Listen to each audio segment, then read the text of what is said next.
ഉള്ളതെന്ന് വെച്ചാൽ പമ്പ് എന്താ ഒരു എയർ കൊടുക്കുന്ന പ്രശ്നമുണ്ട്. ഇതാണ് ലിഫ്റ്റ് പമ്പ്. ലിഫ്റ്റ് പമ്പ് ലോഡല്ലേ, ലോഡല്ലാതെ കിടക്കാം. അപ്പോൾ അത് ലോഡാക്കി കൊടുക്കണം. അപ്പോൾ അതൊക്കെ നമ്മൾ അറിയണം വണ്ടീനെ കുറിച്ച്.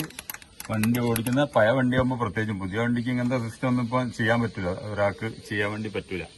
അത് സ്റ്റാർട്ടാക്കി നോക്കുക എന്താ സ്ഥിതി എന്നുള്ളത്. സ്റ്റാർട്ടാക്കി നോക്കിയാൽ അറിയാം. ഇതുണ്ടോ,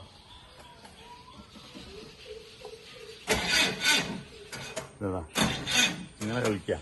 അപ്പം ഇനി ഇതെന്താ ചെയ്യേണ്ടത് വെച്ചാൽ നമുക്ക് ഇനി തള്ളി സ്റ്റാർട്ടാക്കുക മാർഗമുള്ളൂ. വണ്ടി ഇവിടുന്ന് തള്ളിയിട്ട് ഗിയറിലിട്ട് സ്റ്റാർട്ടാക്കണം, അല്ല പിന്നെ ബാറ്ററി ഒക്കെ മാറ്റി വെക്കണം.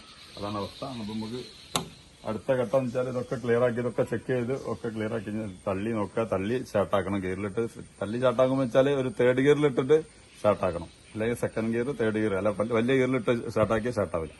ഓക്കെ.